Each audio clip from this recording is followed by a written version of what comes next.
নামাজকে বলো না কাজ আছে, কাজকে বলো আমার নামাজ আছে। আলহামদুলিল্লাহ, আল্লাহ তাবারক তাআলার দরবারে অগণিত শুকর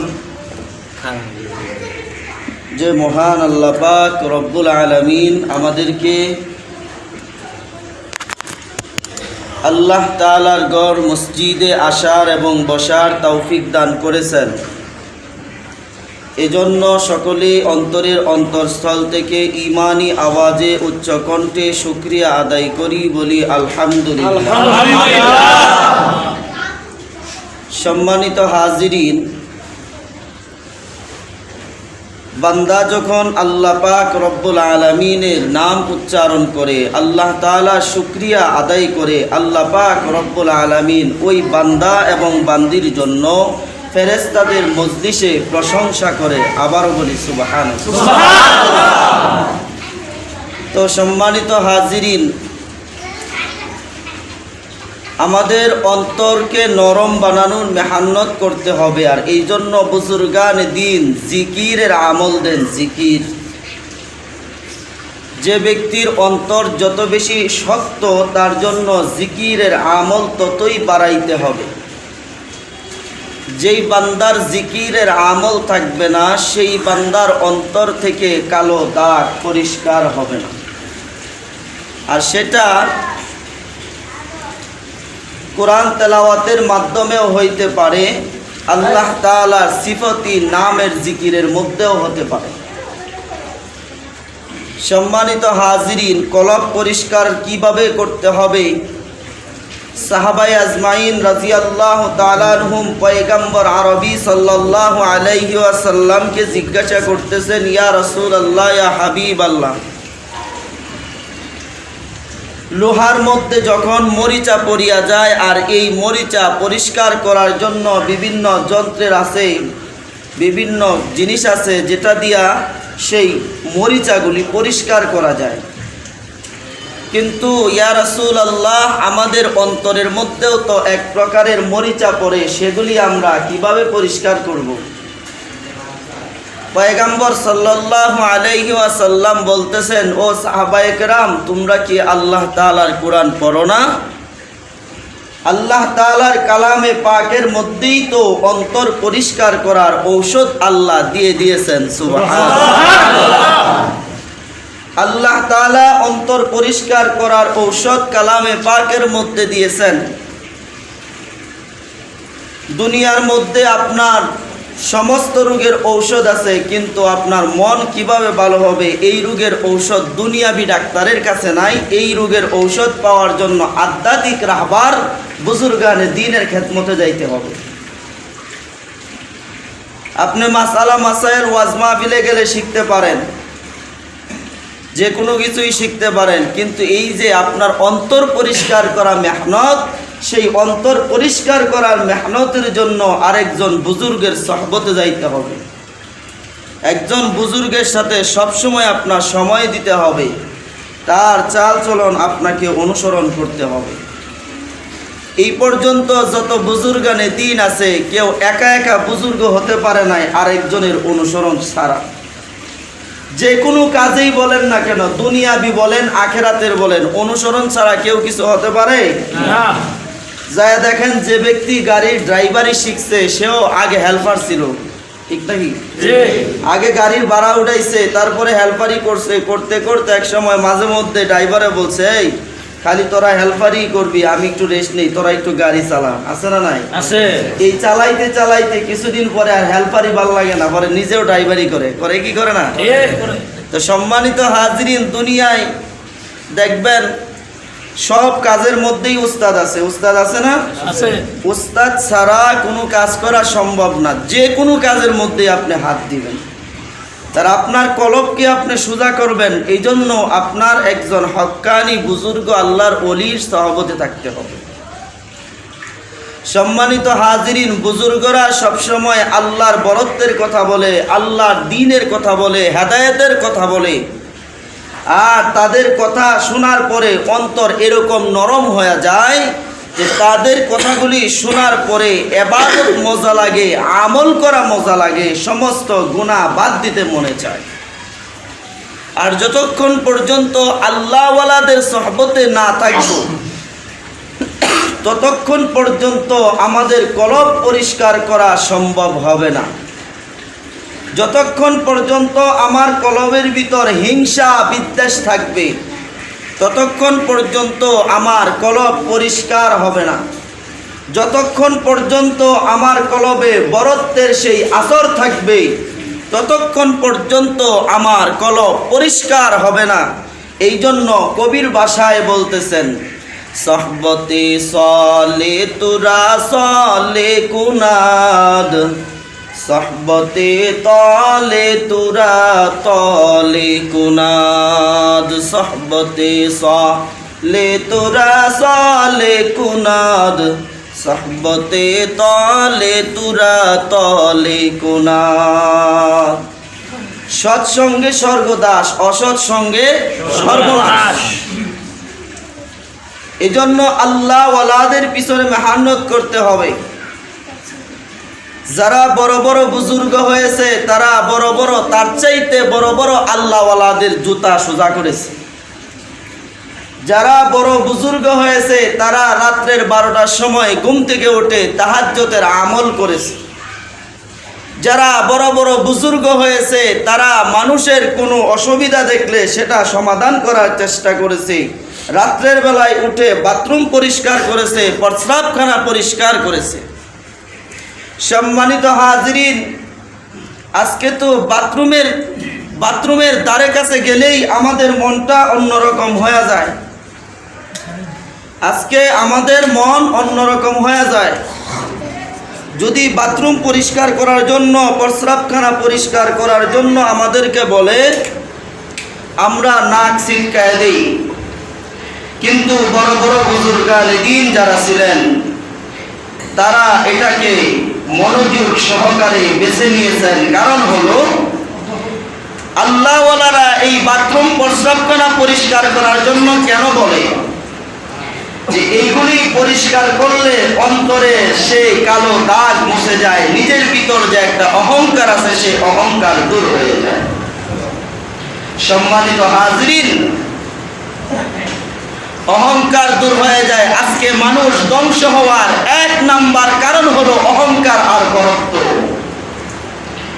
মানুষ নিজের অহংকার বাদ দিলে আল্লাহ পাক রব্বুল আলামিন বলেন, তুমি যদি বড় হতে চাও বড়দের ভিতরে তোমাকে বিলীন করে দাও, বড়দের খেদমতে তোমাকে বিলীন করে দাও।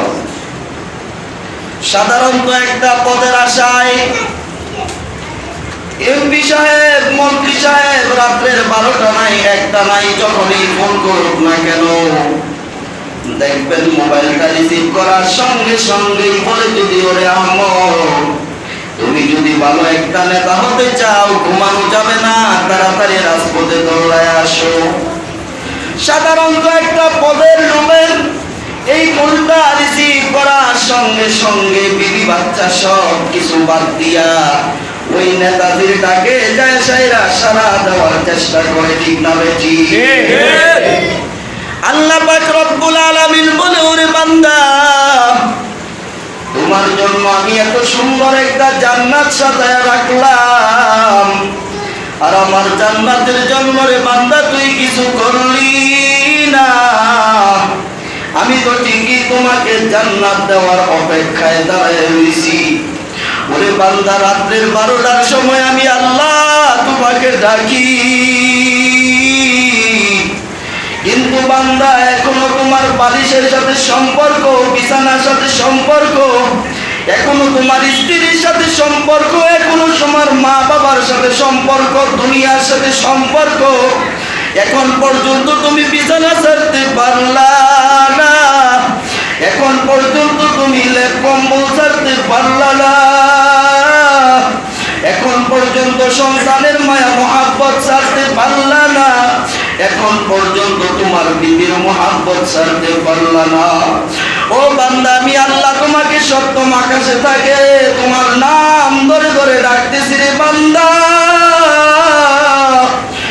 গুনাহ করতে করতে তুমি পাহাড় সমপরিমাণ গুনাহ করে ফেলেছো, কিন্তু আমি আল্লাহর দয়ার চাইতে বেশি করুণাই।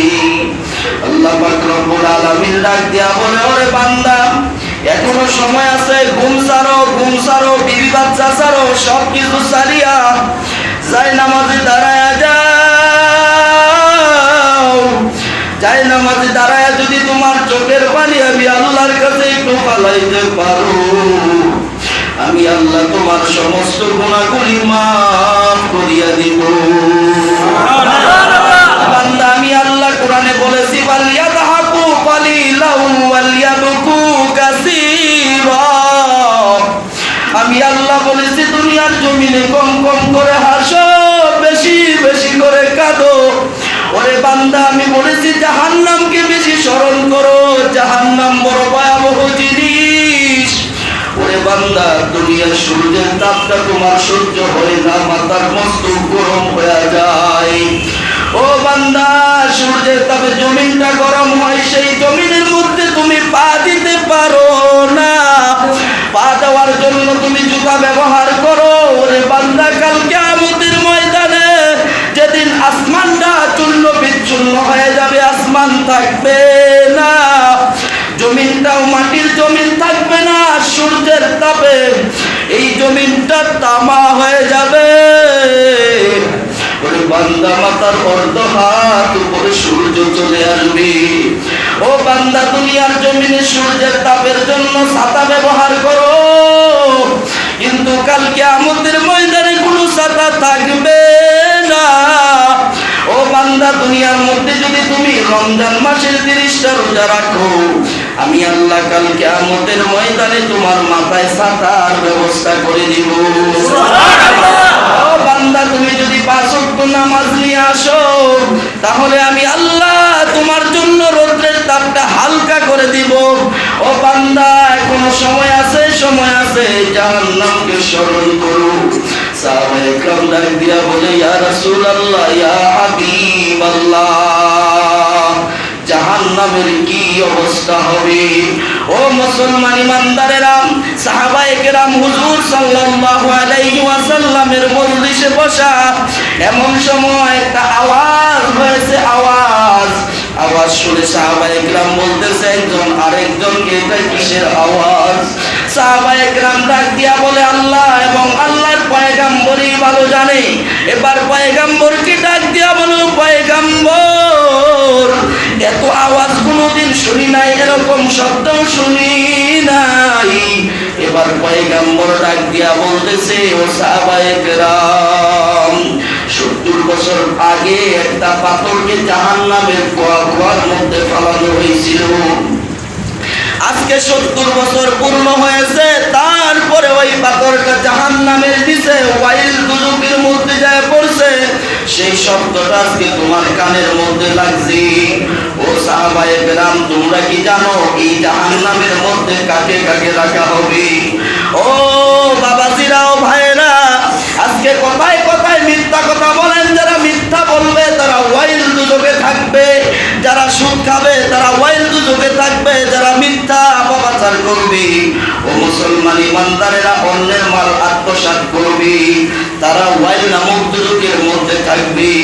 যেই গর্তের মধ্যে শুধু চতুর্পাশে আগুন আর আগুন।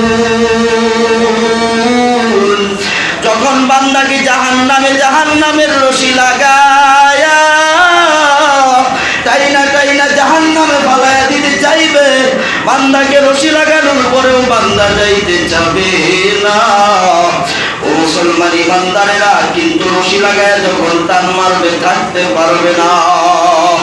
এবার বান্দায় আল্লাহকে বলবে, আল্লাহ এখনো আমাকে আরেকটু সময় যদি দিতা, দুনিয়ার জমিনে যদি আবার আমাকে পাঠাইতা, আমি যাই এমন ইবাদত করতাম, আমি আর তোমার জাহান্নামে যাইতাম না। ও মাওলা, আগে বুঝতে পারি নাই গুনাহ করেছি, এখন আমাকে আবার পাঠাও, আমি আর গুনাহ করব না।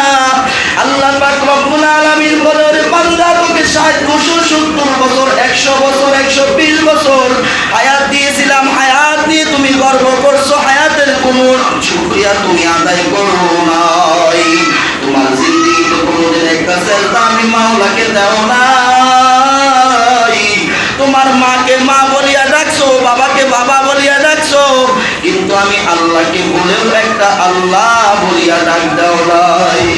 কিন্তু আরে বান্দা, তুমি কি জানো আমি আল্লাহকে আল্লাহ বলে ডাক দিলে কত খুশি হই?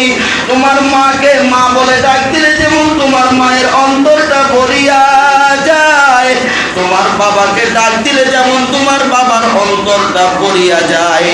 আমি আল্লাহকে যখন আমার কোনো বান্দা বান্দি একবার আল্লাহ আল্লাহ বলিয়া ডাক দেয়, সবাই বলেন আল্লাহ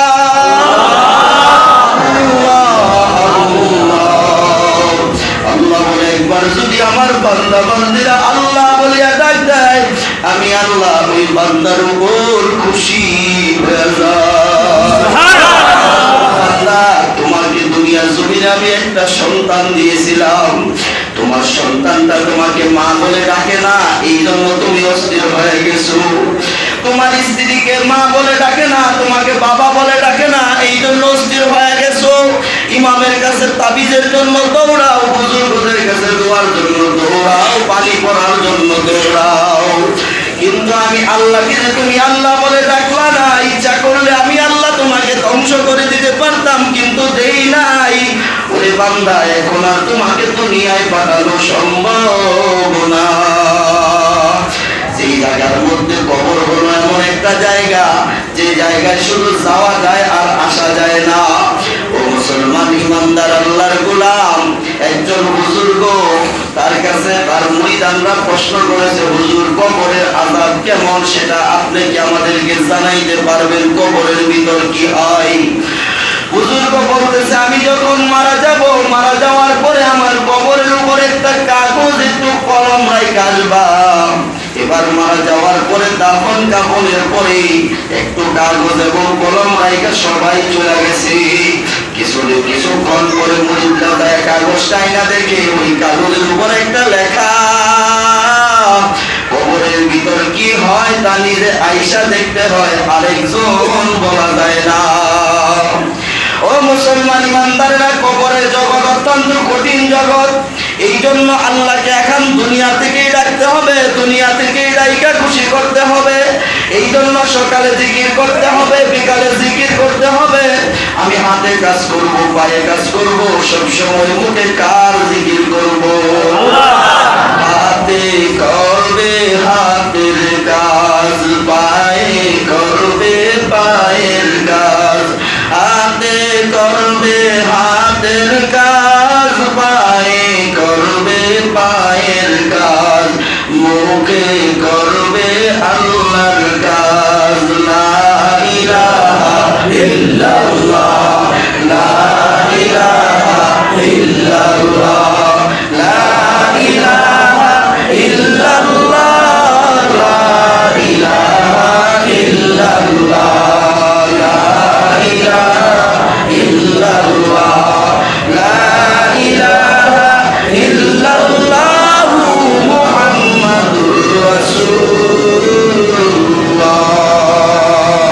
ও মুসলমান ইমানদার আল্লাহর গোলাম, আল্লাহর নামের ডাকের মধ্যে কত মজা, যে একবার মজা পাইছে সে আর আল্লাহর নাম ছাড়া অন্য কোনো নাম জপবে না। একজন হিন্দু মানুষ একটা দেবতা বানাইছে, মূর্তি বানাইছে, তার নাম রাখছে সনাম। ওই মূর্তিটাকে প্রতিদিন সনাম সনাম সনাম বলিয়া ডাকে, কিন্তু এই মূর্তিটা কোনদিন ডাকের সাড়া দেয় না। হঠাৎ করে একদিন ওই মূর্তির সামনে যায় আবারও সনাম বলে ডাকতেছি।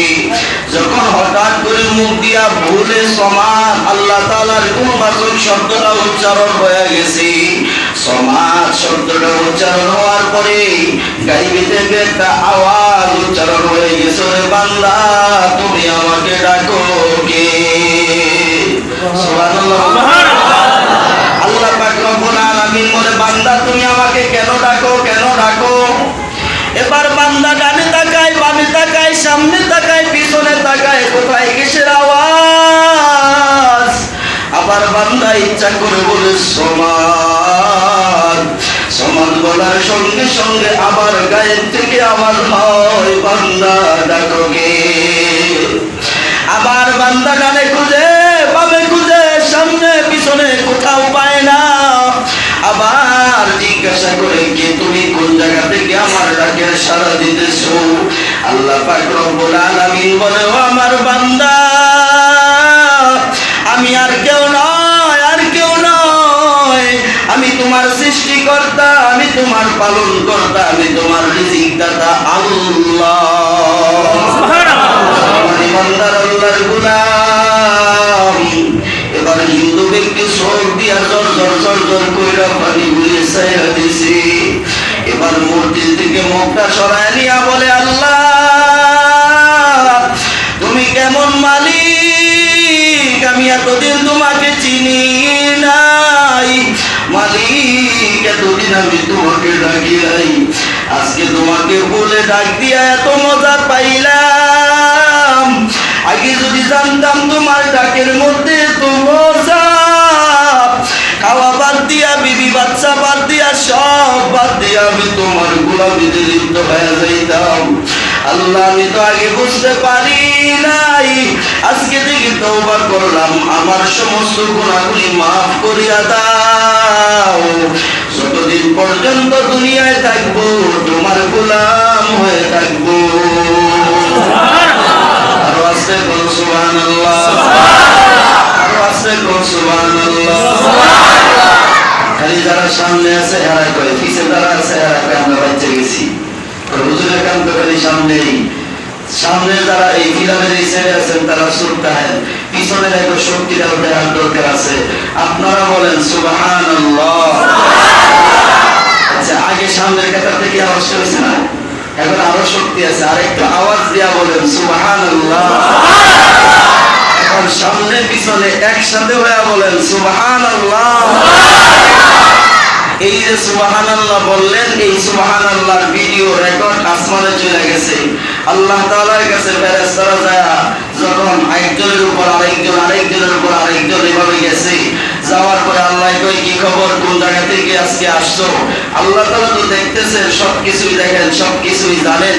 তারপরে জিজ্ঞাসা করার পরে কয়, আল্লাহ বাইতুল মামুর জামে মসজিদে তোমার বান্দারা তোমার বরকতের আলোচনা করতেছে, তোমার জাহান্নামের আলোচনা করতেছে, জান্নাতের বয়ান করতেছে। এই জান্নাত থেকে সুবহানাল্লাহর একটা আওয়াজ আমরা ভিডিও রেকর্ড করতেছিলাম।